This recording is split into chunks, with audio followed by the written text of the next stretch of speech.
అందరికీ నమస్కారం. తెలుగు కథామాలకు స్వాగతం. ఆఖరి పోరాటం నవల చదువుకుంటున్నాము. రాసిన వారు ఎండమూరి వీరేంద్రనాథ్ గారు. సూర్యారావుకి స్పృహ వచ్చి నెమ్మదిగా కళ్ళు విప్పాడు. గది నిశ్శబ్దంగా ఉంది. ఎక్కడున్నాడో తెలియక కదులుతుంటే గుండెల దగ్గర వైరు తగిలింది. అదిరిపడ్డాడు. పక్కనే కార్డియోగ్రాఫ్లో చుక్క పైకి క్రిందికి కదులుతూ గుండె కొట్టుకోవడాన్ని సూచిస్తోంది. తనెక్కడున్నాడో తెలిసింది. అతడికి స్పృహ రావటం చూసి నర్సు లోపలికొచ్చింది. తను ఎంతకాలం నుంచి ఇలా ఉన్నానని అడిగాడు. ఆమె చెప్పిన విషయాలు అతన్ని భయకంపితుణ్ణి చేశాయి. 2 రోజుల క్రితం హార్ట్ అటాక్ వచ్చింది. డాక్టర్లు 24 గంటల పాటు కష్టపడ్డారు. అదృష్టం బాగుంది. ఇది దాదాపు పునర్జన్మ. అయినా ఇక ముందు చాలా జాగ్రత్తగా ఉండాలి. ఏమాత్రం ఒత్తిడి కలిగినా ప్రమాదమే. శేష జీవితం కేవలం బ్రతకడం కోసమే తప్ప ఆనందం కోసం కాదు. తనకి ఇలా ఎందుకు జరిగిందో సూర్యారావుకు తెలుసు. ఒకవైపు మంత్రి పదవి పోవటం, మరోవైపు అరెస్ట్ అయ్యి పరువు పోవటం. దానికి కారణం మీ అనంతానంద స్వామి అన్నాడు విహారి. ఇప్పుడే విషయమంతా కనుక్కున్నాను. మీరు ఒప్పందం మీద సంతకం పెట్టడం ఒకరోజు ఆలస్యం చేసేసరికి స్వామి అగ్గి మీద గుగ్గిలమయ్యేవాడట. తనెంత పవర్ఫుల్ మనిషో, కావాలంటే ఏం చేయగలడో తెలియజెప్పడం కోసం ఒక అమ్మాయిని పంపి మీ ప్రతిష్ట మంటగలిపాడు. నిజమా అన్నాడు సూర్యారావు. అవును, నాకప్పుడే అనుమానం వచ్చింది. మీ కూతుర్ని నేను పంపేసిన తర్వాత ఈ బ్లాక్ మెయిలర్ ఎవరా అని అనుకున్నాను. అదీగాక 5-10 వేల కోసం కిడ్నాప్ చేయడం ఏమిటని కూడా అనుకున్నాను. మరుసటి రోజు పేపర్లో చదివాను. మీ పదవి పోవటం, గుండెపోటు రావటం, ఈ సంగతులన్నీ. స్వామి ఇదంతా చేశాడని నీకెలా నిశ్చయంగా తెలుసు? రామ్లాల్ చెప్పాడు. సూర్యారావు అదిరిపడ్డట్టు కార్డియోగ్రాఫ్ సూచించింది. రామ్లాల్ నీకెలా తెలుసు అని అడిగాడు. అతడు కూడా ఇదే ఆసుపత్రిలో ఉన్నాడు. పాపం అతడికి కూడా చాలా ఘోరమైన అన్యాయం జరిగింది. అతడి నోటి వెంటే వినండి అంటూ ఫోన్ చేశాడు. దాదాపు 10 నిమిషాలు ఇద్దరు ఫోన్లో మాట్లాడుకున్నారు. అంతసేపు విహారి నిశ్శబ్దంగా ఉన్నాడు. సూర్యారావు ఫోన్ పెట్టేస్తూ ఈ స్వామికి తన మీద తనకు నమ్మకం ఎక్కువైపోయింది అన్నాడు. విహారి జవాబు చెప్పలేదు. మళ్ళీ తనే, నేనంటే ఎక్కువ రాజకీయం చూసుకునేవాడిని. రామ్లాల్ అలా కాదు, నమ్మిన బంటులా పనిచేశాడు. అటువంటి వాడి ఫ్యామిలీని మొత్తం చంపేశాడంటే వాడు స్వామి కాదు, యముడు. అటువంటి యముడు కొద్ది రోజుల్లో ఈ దేశపు నియంత కాబోతున్నాడు. మీరు అతడి దగ్గర తిరిగి మంత్రి అయినా మేము ఆశ్చర్యపోము. ఆత్మాభిమానం ఉన్నవాడెవడు అలా చేయడు. ఆ స్వామి దగ్గర నేను చాలా సంవత్సరాలు పనిచేశాను. వాడి క్రింద పనిచేయటం కష్టం. విహారీకి అర్థం కాలేదు. ఆత్మాభిమానం ఉన్నవాడు పనిచేయడం కష్టం అంటాడు, తను చేశానంటాడు. ఈ రాజకీయాలు తనకు అర్థం కావు. ఆ విషయం ఒప్పుకున్నట్టు స్వామి ఆటలు సాగనివ్వకుండా మనం ఏం చేయగలం అడిగాడు. ఏమైనా చేయగలం. కుర్రవాడివి, నీకు రాజకీయం గురించి అంతగా తెలీదు. ఒక గొడవొచ్చి విడిపోయాక అప్పటి వరకు కలిసి పనిచేసిన వారి మీద బురద జల్లటాన్ని రాజకీయం అంటారు. చిన్న సంతకం పెట్టడం ఒకరోజు ఆలస్యమైందని నా మంత్రి పదవిని పోగొడతాడా? రేప్ కేసు బనాయించి నన్ను అరెస్ట్ చేయిస్తాడా? ఈ ఎదవకు రూపాయి నోట్లతో అభిషేకం చేయించిన కృతజ్ఞత కూడా లేదు. తీసుకురా విలేకరులను, అరగంటలో 60 ప్రశ్నలు తయారు చేసి వదులుతా అన్నాడు ఆవేశంగా. అయితే విహారీ అక్కడి నుంచి కదల్లేదు. మీ రాజకీయాలకు నా పాదాభివందనం. దేశం ఎందుకు మట్టి కొట్టుకుపోతుందో ఇప్పుడు అర్థమైంది. అయితే సమస్య మీరు అనుకున్నంత చిన్నది కాదు. 2 రోజుల్లో ప్రళయం రాబోతోంది. మనకు ఇప్పుడు కావలసింది వాదోపవాదాలు, ప్రశ్నలు, జవాబులు ఇవి కావు. స్వామి అసలు స్వరూపమైన తిరుగులేని సాక్ష్యాలు కావాలి. అయితే వ్రాసుకో చెబుతాను అంటూ ఓ క్షణం కళ్ళు మూసుకొని చెప్పటం ప్రారంభించాడు. Swami Swiss bank account number. Vihari tape recorder on చేశాడు. విజయదశమి నాడు వచ్చే భక్తికోటి కోసం ఏర్పాట్లు చురుగ్గా సాగుతున్నాయి. దాదాపు 2 లక్షల మంది వస్తారని అంచనా. అంతా హడావిడిగా ఉంది. షిప్పు దీవి దగ్గర బయలుదేరబోతోంది. గాడ్జెట్ మిసైల్ రాజధానిలో పేలగానే, పవిత్ర క్షేత్రాలలో విస్ఫోటనం జరగగానే దాని ప్రభావం మిలిటరీలో ఎంతమంది అధికారుల మీద ఉంటుంది? ఒక మతస్థుల్లో అస్థిరత్వం దీనికి ఎంత దోహదం చేస్తుంది అన్న ఎత్తుగడ తాలూకు ఆలోచనలో ఉన్నాడు స్వామి. సరిగ్గా అదే సమయానికి పరమేశ్వరం హడావిడిగా వచ్చాడు లోనికి. స్వామి ఆనందంగా, రా పరమేశ్వరం రా, ఇదిగో 200 టెలిగ్రాములు కోడ్లో వచ్చాయి చూడు అన్నాడు. జన్మదిన శుభాకాంక్షలు తెలిపే టెలిగ్రాములు అవి. కమాండోలు దేశపు వివిధ ప్రాంతాలకు చేరుకున్నామని, రెడీగా ఉన్నామని తెలిపే టెలిగ్రాములు అవి. ఇక్కడ స్వామి ఏ మతస్థులనైతే ఉద్దేశించి మాట్లాడాడో అదే మతస్థుల్ని మూకుమ్మడిగా వేర్వేరు రాష్ట్రాల్లో చంపి అస్థిరతా భావాన్ని కల్పించడం కోసం ఈ ఉగ్రవాదులు వివిధ ప్రాంతాలకు చేరుకున్నారు. స్వామి తాలూకు ఆనందాన్ని పరమేశ్వరం గుర్తించలేదు. ప్రమాదం జరిగిపోయింది, సూర్యారావు పేపర్ స్టేట్మెంట్ ఇచ్చాడు అన్నాడు. స్వామి భృకుటి ముడిపడింది. ఏమని అడిగాడు. మొత్తం అంతా ఏ విదేశీ బ్యాంకుల్లో మనకు ఎంత ఉన్నది, గోల్డెన్ ఐలాండ్లో జరుగుతున్న కార్యకలాపాలు, రేపటి ఉపన్యాసం ఉద్దేశమేమిటి, జపాన్ నుంచి రాబోతున్న షిప్ గురించి. స్టాప్ ఇట్ అరిచాడు స్వామి. అసలు ఇదంతా ఎలా జరిగింది? సూర్యారావు ఎందుకిలా చేశాడు? ఆవేశంతో వణికిపోతున్నాడు స్వామి. అతడు ఇంతలా కదిలిపోవటం ఇంతకు ముందు ఎప్పుడూ చూడలేదు. ప్రళయకాల యముడిలా ఉన్నాడు. సూర్యారావు సంతకం పెట్టడానికి ఒకరోజు ఆలస్యం చేశాడు. దాంతో మనకి కోపం వచ్చినట్టు అతడికి భ్రమ కలిగించాడు విహారీ. తర్వాత ఒక అమ్మాయిని పంపి అతడి పదవి పోగొట్టించాడు. ఆ అమ్మాయిని పంపింది మనమే అని అనుమానం వచ్చేలా చేశాడు. దాంతో సూర్యారావు రెచ్చిపోయి అంతా చెప్పేశాడు. ఇప్పుడు మరేం చేయాలి? స్వామి పెదాలు ఆవేశంతో వణుకుతున్నాయి. మొహం కందగడ్డలా తయారైంది. వానపాము అనుకున్న విహారీ చూస్తుండగానే దుప్పట్లో మిన్నాగయ్యాడు. అది ఇరిటేషన్. పరమేశ్వరం ఆలోచిస్తున్నాడు. తెలివితేటలు, ఎత్తుకు పై ఎత్తులు అన్నీ పరమేశ్వరానికి సంబంధించిన విభాగం. రేపటి వార్తల్లో ఇదంతా వస్తుంది. రాకుండా చేయాలి. వీలైతే నగరంలో ఉన్న అన్ని వార్తా సంస్థల మీద ఒకేసారి దాడి జరపాలి. మనవంటూ 2 పత్రికలు ఎలాగూ ఉన్నాయి. మన గురించి ఎవరో ఎక్స్ మినిస్టర్ చెప్తే అన్నీ వేసేయరు. రుజువులు కూడా ఇచ్చి ఉంటాడు. ఆ రుజువులు ఏమిటో తెలుసుకోవాలి. వాటిని వార్తా సంస్థల నుంచి వెనక్కి తిరిగి సంపాదించాలి. కావలిస్తే మారణహోమం చేసైనా సరే ఆ పావుల్ని నాశనం చేయాలి. అదంతా ఈ రాత్రికే జరగాలి. 1-2 చిన్న పేపర్లు ప్రచురించిన పెద్ద పత్రికల్ని కంట్రోల్ చేయాలి. సూర్యారావు నోరు శాశ్వతంగా మూసేయాలి. పరమేశ్వరం కళ్ళు మూసుకుని ఆలోచిస్తూ చెప్పుకుపోతున్నాడు. అన్నింటికన్నా ముఖ్యంగా ప్రజల్లో బాగా నమ్మకం పెంచుకోవాలి.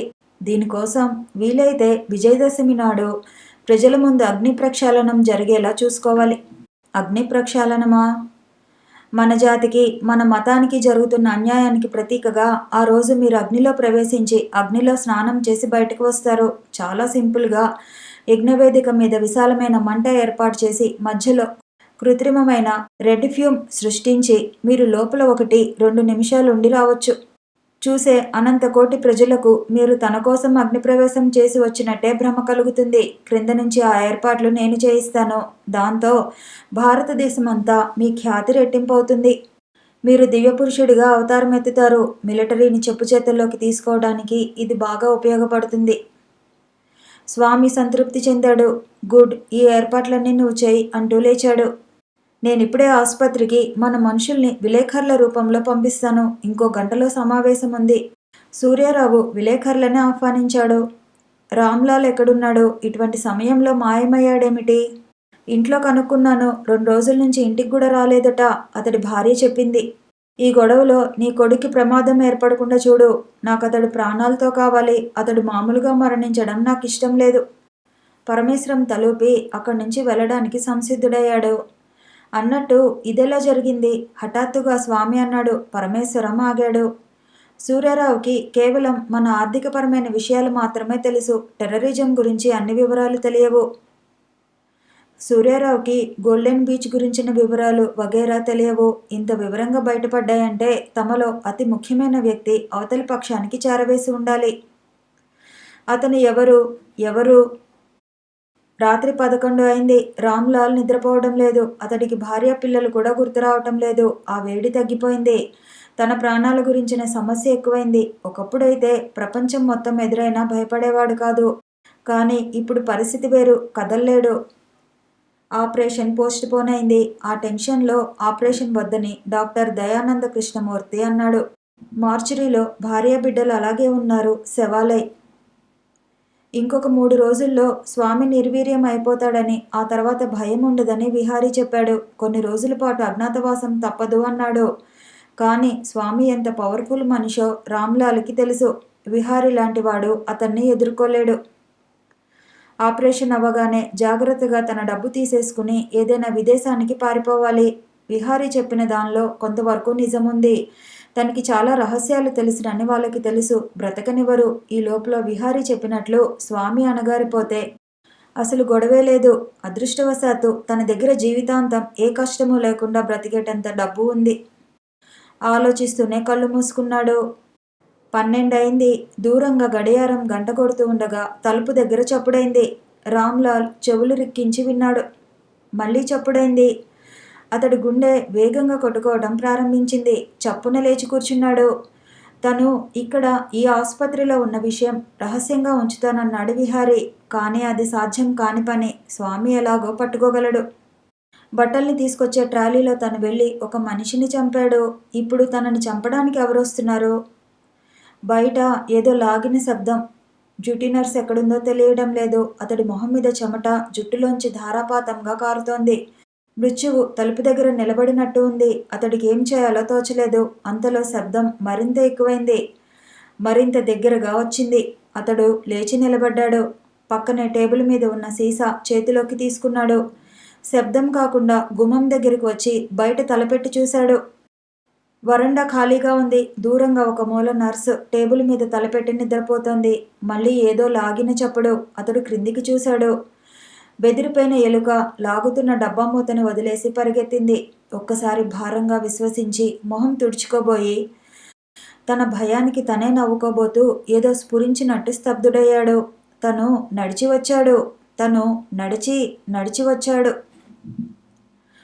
అతడు చప్పున కాళ్ళవైపు చూసుకున్నాడు. బ్యాండేజీలు అలాగే ఉన్నాయి. ఒక ఉక్కు మనిషి సినిమాలో నిలబడ్డట్టు ఉన్నాడు.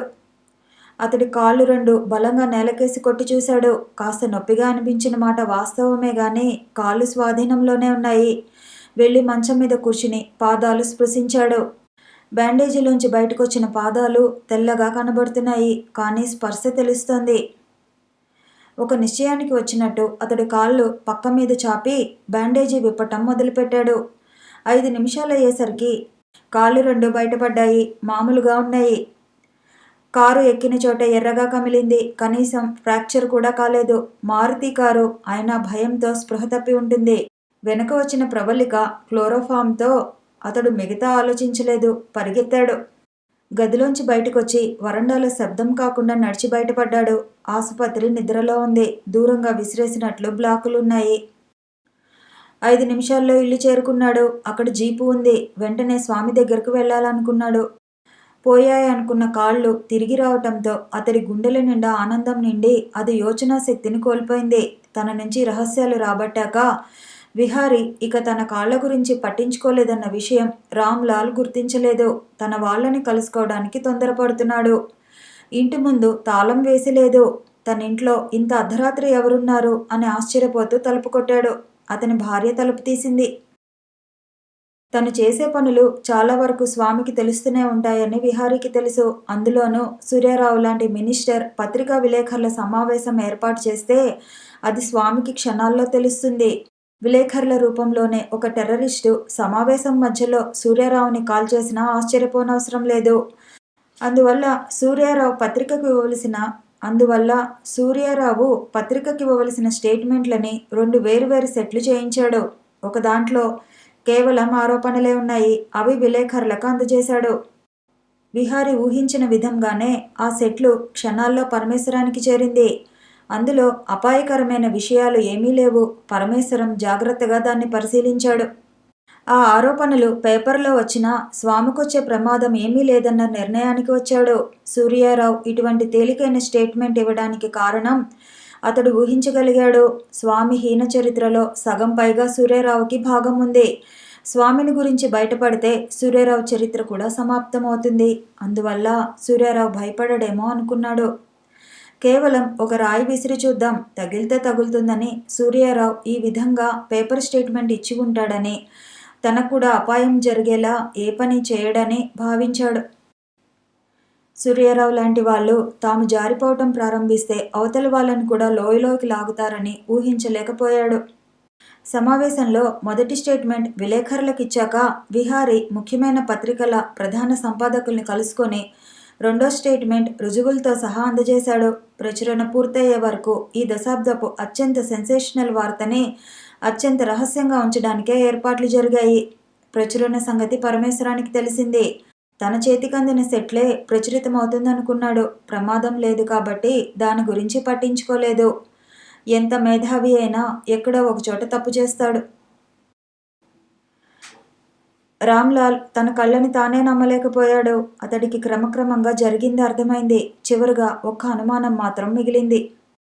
నిన్న ప్రొద్దున ఎక్కడున్నారు అని అడిగాడు. భోజనం పూర్తి చేయగానే అందరికీ ఏదో మత్తు ఆవరించినట్టు అయిందని, మెలకువ వచ్చేసరికి సాయంత్రం అయిందని చెప్పింది. దాంతో పూర్తిగా అర్థమైంది. విహారీ, ప్రబల్లికలు కలిసి ఎంత అద్భుతమైన ప్లాన్ వేసి తనని ఫూల్ని చేశారో కూడా తెలిసింది.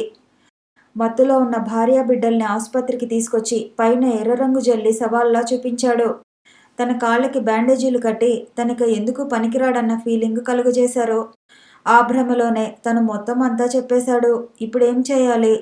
శత్రువులకి తన ద్వారానే రహస్యాలు తెలిసిపోయాయన్న సంగతి స్వామికి ఎలానూ తెలుస్తుంది. ఇప్పుడు రెండే దారులు.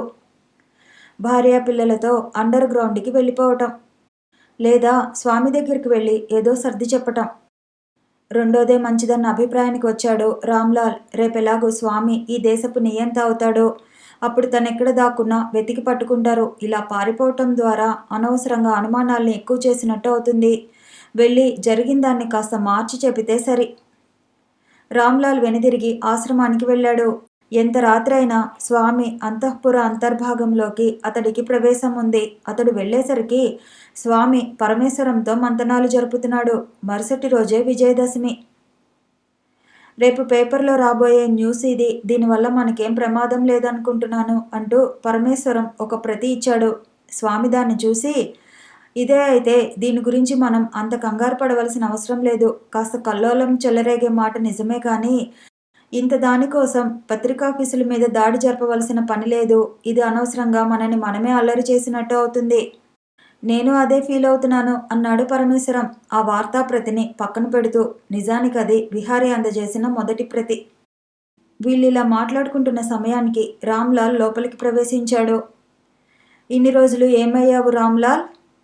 తనకి కాళ్ళు విరిగినట్టు విహారీ ఎలా నాటకమాడాడో వివరించాడు రామ్లాల్. అయితే తను కొన్ని రహస్యాలను బయటపెట్టినట్లు చెప్పలేదు. తప్పించుకు వచ్చినట్టు చెప్పాడు. నేను మీ ఇంటికి మనుషుల్ని పంపాను. నీ భార్య పిల్లలు విషాహారం తిన్నట్టు ఏదో ఆసుపత్రిలో చేరినట్టు విన్నాను. రామ్లాల్ మొహం వివర్ణమైంది. ఆ విషయం కూడా చెప్పాలా వద్దా అని ఆలోచించాడు. చెప్పకపోవటమే మంచిది. తను మరీ ఫూల్ అయినట్టు తెలుస్తుంది. అవును, ఆసుపత్రిలో చేర్పించారట. ఇప్పుడంతా బాగానే ఉంది. ఇంటికొచ్చేశారు అన్నాడు. స్వామి న్యూస్ పేపర్ అతడు ముందుకు తోస్తూ, ఈ ప్రకటన ఏమిటి అడిగాడు. 12 వరకు చూసి టికెట్ బుక్ చేసేద్దాము అని ఉన్న ప్రకటన అది. రామ్లాల్ ఇరుకున పడ్డాడు. ఒక అబద్ధాన్ని కవర్ చేసుకోవడానికి మరో అబద్ధం. నాకు తెలీదు అన్నాడు మొహంలో భావాలు కవర్ చేసుకోవడానికి ప్రయత్నిస్తూ.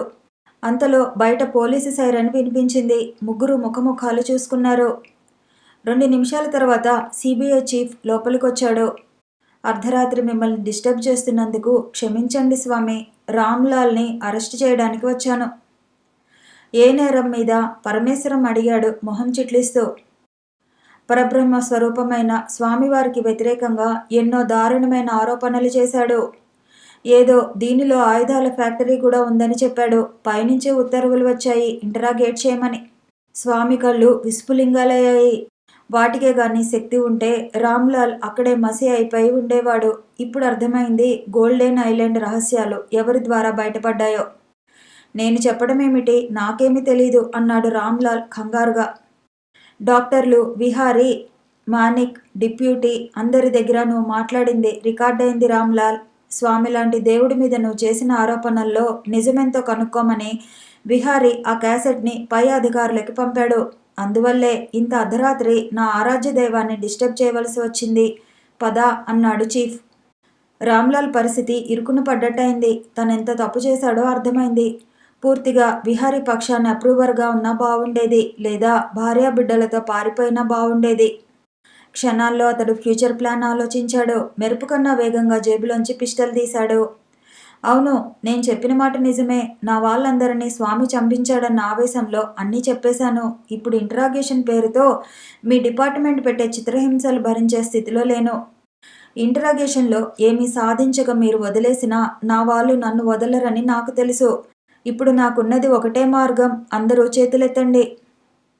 ఈ ఆకస్మిక చర్యకి స్వామి తప్ప అందరూ నిశ్చేష్టులయ్యారు. ఈ పరిణామాన్ని ముందే ఊహించినట్టు స్వామి నిర్మలంగా ఉన్నాడు. గోల్డెన్ ద్వీపం గురించిన విశేషాలు బయటకొచ్చినప్పుడే స్వామి అనుమానం తన ముఖ్య అనుచరుల మీదకు వెళ్ళింది. అది రామ్లాల్ అని ఇప్పుడు తేలింది. రామ్లాల్ పరమేశ్వరం కనతికి పిష్టలాంచాడు. ఇతడు నాతో వస్తాడు. నేను ఈ ఊరు నుంచి బయటపడేదాకా నాతో ఉంటాడు. మీరేమాత్రం ప్రయత్నం చేసినా ఇతడి ప్రాణాలు పోతాయి అంటూ పరమేశ్వరాన్ని ద్వారం వైపు తోసుకువెళ్ళాడు. పోలీసు అధికారులు, చీఫ్ అచేతనులే చూస్తున్నారు. స్వామి పెదవుల మీద చిరునవ్వు కదలాడింది. రామ్లాల్ పరమేశ్వరాన్ని తీసుకుని బయటకు వెళ్ళబోతూ ఉండగా జరిగిందా సంఘటన. కన్నురెప్ప పాటులో అయిపోయింది. స్వామి ఏం చేశాడో తెలియదు. దాదాపు 100 కిలోల బరువు గల షాండ్లియర్ పైకప్పు మీద నుంచి జారింది. ఆకాశం నుంచి పడే పిడుగు వేగంతో అది నేలని తాకింది. మధ్యలో రామ్లాల్ నలిగిపోయాడు. అతడి తల నిలువునా పగిలి నోటి నుంచి కేక కూడా రాకముందే ప్రాణం పోయింది. నేలంతా గాజు అద్దాలు చెల్లాచెదురయ్యాయి. ఆ గదంతా నిండిన శబ్ద ప్రకంపనాలు ఎంత ధైర్యవంతుడి గుండెనైనా భయకంపితుడిని చేసేటట్టున్నాయి. ఆ తర్వాత వ్యాపించిన నిశ్శబ్దం మరీ భయంకరంగా ఉంది. పరమేశ్వరం దిగ్భ్రాంతుడై నిలబడిపోయాడు. రామ్లాల్ తాలూకు రక్తం అతడి మొహం మీద చుక్కలుగా చిమ్మింది. పూలు జల్లినట్టు ఎదుటి శవం మీద రక్తంతో తడిసిన గాజు పెంకులు మెరుస్తున్నాయి. అంతా క్షణంలో జరిగిపోయింది.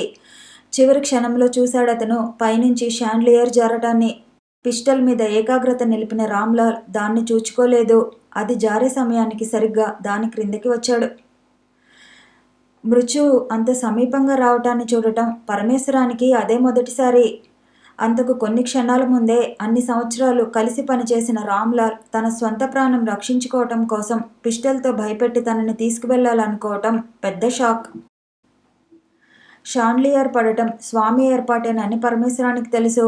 రామ్లాల్ తప్పించుకోవటం తన ప్రెస్టేజీకి సంబంధించిన విషయంగా భావించి అక్కడికక్కడే మరణాన్ని ఏర్పాటు చేశాడు స్వామి. పోలీసులకి ఎప్పటికైనా దొరికిపోయి రహస్యాలు చెప్పేస్తాడేమోనన్న భయం కూడా ఉండి ఉండవచ్చు. అది కాదు పరమేశ్వరం ఆలోచిస్తున్నది. రామ్లాల్ని బలిపెట్టడం కోసం తన ప్రాణాలు పోయినా కూడా పర్వాలేదనుకున్నాడా స్వామి? లేక తనని రామ్లాల్ బారి నుండి తప్పించడానికి ఇలా చేశాడా? తను పోయినా పర్వాలేదు, రామ్లాల్ మాత్రం బ్రతకూడదు అనే నిర్ణయంతో స్వామిగాని ఇలా చేసి ఉంటే అది మరింత పెద్ద షాకు. స్వామి మాత్రం నిర్వికారంగా ఉన్నాడు. రామ్లాల్ దగ్గరికి వచ్చి పరీక్షించి చూశాడు. అప్పటికి సిబిఐ చీఫ్ కూడా తేరుకున్నాడు. జరిగింది యాదృచ్ఛికమని అతడికి నమ్మకం కలగలేదు. అప్పటికే రామ్లాల్ చెప్పిన దాన్ని బట్టి స్వామి మీద అనుమానం కలిగింది. తన గుండెని తడుముకున్నాడు. ఏదో తెలియని కసి, ప్రబల్లిక తనని చూసి నవ్వుతున్నట్లు అనిపించింది. చేతుల్లో దొరికిన బలమైన సాక్ష్యం జారిపోయింది. ఏమీ నిరూపించలేడు. అసలు ఇదంతా తనకి సంబంధం లేదని, యాదృచ్ఛికమని అంటాడు స్వామి. అన్నాడు కూడా. చేసిన పాపానికి మనిషి భూమి మీదే కర్మఫలం అనుభవించాలంటారు. ఈ రామ్లాల్కి ఇంత దారుణమైన చావు రాసిపెట్టి ఉన్నది కాబోలు. లేకపోతే ఇంత బలమైన షాండ్లియర్ అలా జారిపడటం ఏమిటి? ఇప్పుడేం చేస్తారు చీఫ్? పోనీ ఇతడితో పాటు ఇంకెవరైనా ఉన్నారా? అన్నాడు స్వామి. లేరు అన్నాడు చీఫ్ కసిని అణుచుకుంటూ. లేరా? Bad luck. ఇప్పుడేం చేస్తారు? చీఫ్ జవాబు చెప్పలేదు. చెప్పడానికి ఏం లేదు. రామ్లాల్ శవాన్ని పోస్ట్ మార్టం చేయటం, యాక్సిడెంటల్ డెత్గా ఫైలు మూసేయటం, అంతే చేసేది. ఫోటోలు తీశారు శవాన్ని. ఆ తతంగం అరగంటలో పూర్తయింది. అంబులెన్స్లో శవాన్ని తీసుకెళ్ళిపోయారు. అయిపోయింది. చీఫ్ ఇంటిలో ప్రవేశించగానే పూజగదిలోకి వెళ్ళాడు. రామ్లాల్ మరణం అతన్ని వెంటాడుతోంది. ప్రబల్లికి ఇచ్చిన క్యాసెట్లో మాటలు ఇంకా వినబడుతున్నాయి. రామ్లాల్ చెప్పిందంతా నిజమైతే స్వామి లాంటి భయంకరమైన మేకవన్నె పులి దేశంలో మరొకడు ఉండడు. గదే అల్మారాలో దేవుడి ముందు దీపం వెలుగుతోంది. తనలాంటి వాళ్ళ మనసుల్లో అది వెలిగితే ఎంత బావుండును. డబ్బు కోసం కొంతమంది, పదవీకాంక్షతో కొంతమంది తప్పుడు దారులు పడితే తనలాంటి వాళ్ళు మూఢభక్తితో అంతకన్నా అపాయకరమైన ఆఫీసర్లుగా తయారవుతున్నారు. చేతులు జోడించి భగవంతుడా నన్ను క్షమించు అనుకున్నాడు మనసులో. తాయెత్తు కనబడింది. మోచేతి పైన దండకి స్వామి కట్టింది దాన్ని లాగి పటం ముందు విసిరేసి బయటకొచ్చాడు. హడావిడి అంతా పూర్తయ్యాక తమ రహస్య ఛాంబర్లో స్వామి పరమేశ్వరం కూర్చుని ఉన్నారు. ఏం పరమేశ్వరం, అంత పెద్ద క్రిమినల్ లాయర్వి, నువ్వే ఇంకా జరిగిన దానిలోంచి తేరుకోలేదనుకుంటాను. పరమేశ్వరం నవ్వాడు. నిజమే, అంతా అదోలా అయిపోయింది. రామ్లాల్ నిన్నే అడ్డం పెట్టుకుని బయటపడతాడనుకోలేదు. డామిట్, స్వామి ద్రోహి, తగిన శాస్తి జరిగింది. వాడు గాని పోలీసుల బారి పడి ఉంటే 2 నిమిషాల్లో అన్నీ చెప్పేసి ఉండేవాడు. పరమేశ్వరం, మన పునాది కాస్త కదులుతున్నట్టు అనిపిస్తోంది నాకెందుకో. రేపే విజయదశమి, మనం ఏర్పాటు చేసిన హోమ ప్రవేశంలో ఇక మీకు తిరుగులేదని నేను అనుకుంటున్నాను. కొన్ని లక్షల మంది అక్కడికి చేరుకోవచ్చు. కొందరికైనా అనుమానం రాదా? గొడవ చేయరు కదా? పరమేశ్వరం నవ్వాడు. కొన్ని లక్షల మందికి సంబంధించిన విషయంపై కొద్దిమంది గొడవ చేయడం అన్నది ప్రజాస్వామ్యం మొదలైన రోజు నుంచి ఉంది. అదే ప్రజలకి ఇంట్రెస్టు. తిట్టించుకోవటం కూడా పాపులారిటీలో ఒక భాగం అని నాయకులు ఎప్పుడో గ్రహించారు. కొన్ని లక్షల మంది ఎన్నుకోబడిన ఒక పార్టీ ప్రతినిధులు అసెంబ్లీలో, పార్లమెంటులో మరికొన్ని లక్షల మందిచే ఎన్నుకోబడిన మరొక పార్టీ ప్రతినిధుల్ని తిడితే, ఇద్దరు వేర్వేరు సభల్లో ఒకరినొకరు తిట్టుకుంటే కొన్ని కోట్ల మంది ప్రజలు నోట్లో వేలేసుకుని చూడటం మనకి కొత్త కాదు. ప్రజల్లో ఈ అజ్ఞానం పెరిగినంతకాలం మనకేం పర్వాలేదు. అంతవరకు ఎందుకు? నన్ను లుచ్చా అన్న మంత్రి పరమలుచ్చా అని నేను మంత్రిగా ఉన్నప్పుడు నా సహచరుడిగా ఉంటూ 10 కోట్లు తినేయటం నాకు తెలుసు అంటాడు పార్టీ నుంచి బయటకొచ్చిన మరో మాజీ మంత్రి. సదరు మాజీ మంత్రి తమ అధికారంలో ఉన్నప్పుడే 20 కోట్లు తినేశాడంటాడు అధికారంలో ఉన్న మరో మంత్రి. మొత్తం మీద ఇద్దరు మంత్రులు కలిసో విడివిడిగానో ఒకేసారి 30 కోట్లు తిన్నామని వాళ్లే చెప్పుకుంటూ ఉండగా, ఇద్దరినీ కలిసో విడివిడిగానో చెప్పెట్టి కొట్టగా వాళ్ళ సభలకి హాజరవటం మన ఉబుసుపోకుతనాన్ని సూచించటం లేదు. మన దినపత్రికల వార్తల్ని విభాగాలుగా విడగొడితే కామర్స్, ఎకనామిక్స్, ఇండస్ట్రీ, ప్రగతి అన్నీ కలిసి 10% కన్నా ఎక్కువ ఉండవు. 90% పనికిరాని పాలిటిక్స్ ఉంటాయి. వాడిని వీడు, వీడిని వాడు ఎలా తిట్టుకుంటున్నారో వ్రాసి పత్రికాధిపతులు సొమ్ము చేసుకుంటున్నారు. ఇదంతా పొలిటికల్ అవేర్నెస్ అని మీరు అనొచ్చు. ఎంత మాత్రం కాదు. ఒక నియోజకవర్గంలో 100 మంది ఓటర్లు ఉన్నారనుకోండి. అందులో 20 మంది డాక్టర్లు, 20 మంది గుమాస్తాలు, 20 మంది వ్యాపారస్తులు, 20 మంది టీచర్లు, 20 మంది రచయితలు ఉన్నారనుకోండి. వారందరూ కలిసి 100% ఓట్లు వేసి ఏకగ్రీవంగా ఎన్నుకున్న అధినేత ఆ ప్రాంతాన్ని అభివృద్ధి చేద్దామన్న ఉద్దేశంతో గుమాస్తాలు 10ంటికి ఆఫీసుకి రాకపోయినా, టీచర్లు ప్రైవేటు చెప్పినా, డాక్టర్లు ప్రైవేటు ప్రాక్టీసు పెట్టినా కఠిన శిక్షలు వేస్తామని, వ్యాపారస్తులు మోసం చేసిన, రచయితలు సెక్స్, వైలెన్స్ వ్రాసిన ఉరిశిక్ష వేస్తామని ఆర్డినెన్స్ జారీ చేశాడనుకోండి. మరుసటి ఎన్నికల్లో అతడికి ఒక్కటంటే ఒక్క ఓటు కూడా రాదు. జాతి మొత్తానికి మంచి పని చేసినా తనకి పర్టికులర్గా నష్టం కలిగించే పనిని ఓటర్ సహించలేడు. త్యాగం కన్నా స్వార్థం మామూలు ఓటర్నే ఇంతలా ప్రభావితం చేస్తున్నప్పుడు తెలివైన వాడు తను మిగతా వారిని ఎక్స్‌ప్లాయిట్ చేస్తే తప్పేమిటి అన్న వాదనకి లోనవుతున్నాడు. ఇటువంటి ఓటింగ్ సిస్టమ్‌ని నమ్ముకున్న ప్రజలు మీరు అగ్నిలోకి దూకి బయటకొచ్చినా నమ్ముతారు. నీళ్లలో దూకి పాతాళానికి వెళ్ళొచ్చానని చెప్పినా నమ్ముతారు. ఎవరు స్వామి మిమ్మల్ని ఈ దేశానికి నియంత కాకుండా ఆపగలిగేది? రమ్మనండి చూద్దాం. రాముడిని, సీతని వెండితెర మీద డిస్కో డాన్స్ చేయించి డబ్బు చేసుకున్నాడో నిర్మాత, రామాయణాన్ని బూతుగా వర్ణించిందో రచయిత్రి.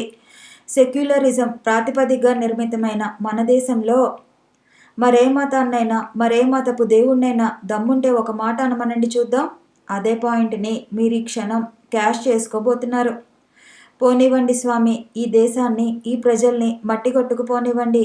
కనీసం ఈ బూడిదలోంచైనా ఒక కొత్త ప్రజ ఉద్భవిస్తుందేమో చూద్దాం.